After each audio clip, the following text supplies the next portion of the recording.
Visi tavi vārdi ir patiesība, un tavas taisnās tiesas paliek mūžīgi. Tavs vārds ir manu kāju spiedeklis un gaišums uz maniem ceļiem. Jo Dieva vārds ir dzīvs un spēcīgs un asāks par katru abās pusēs griezīgu zobenu, un spiežas dziļi iekšā, līdz kamēr pāršķir dvēseli un garu, locekļus un smadzenes, un ir domu un sirds prāta tiesnesis. Dieva vārds, Bībele, patiesi ir mūsu patiesība, gaišums un dzīvība. Dievs mūs aicina šos vārdus glabāt savā sirdī. Es turu tavus vārdus savā sirdī, lai negrēkotu pret tevi. Psalmi 119.11. Bībele ir pilna dziesmām, un tā ir kā daļa no mūsu pielūgsmes radītājiem. Psalmi, augstā dziesma, Mūzes un Jēra dziesma atklāsmes grāmatā. Un ne tikai.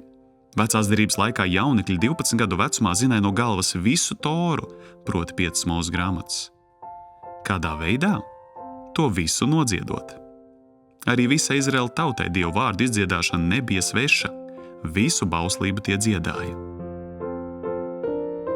Mūzika ir spēcīgs veids, kā nostiprināt Dievu vārdu savās sirdīs. Tādēļ arī šis Dievu vārds melodijās. Vieta, kurā atrast dažādus Bībeles pantus, kam pievienotas melodijas, lai palīdzētu tos atcerēties. Kā izmantot Dievu vārds melodijās dziesmas? Klausieties, līdz tā kļūst par jūsu melodiju. Dažas kādam var pielipt ātrāk, citas nedaudz vēlāk, jo katrs esam dažādi, bet jo biežāk dzirdam, jo pazīstamāk un tuvāk mums melodija top. Dziesmas jauki der arī bērniem. Viņu prāti ir vēl uzņēmīgāk atcerēties tās, kā apsolīts 2. Timotejam 3.15-17. Ka tu no mazām dienām zini svētos rakstus, kas spēj padarīt tevi gudru pestīšanai caur ticību Kristu Jēzu.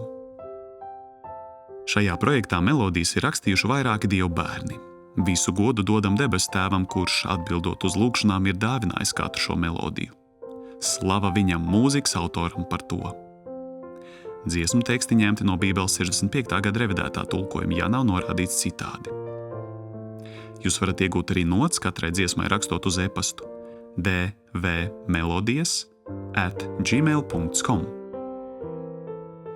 Lai Kungs mums katram palīdz noglabāt viņu vārdu savā sirdī, un lai caur šīm melodijām Dievs pāršķir sirdi un pārmaina to. Visi šie raksti ir Dieva iedvesti un ir noderīgi mācībai, vainas pierādīšanai, labošanai, audzināšanai taisnībā, lai Dieva cilvēks būtu pilnīgs, sagatavots katram labam darbam.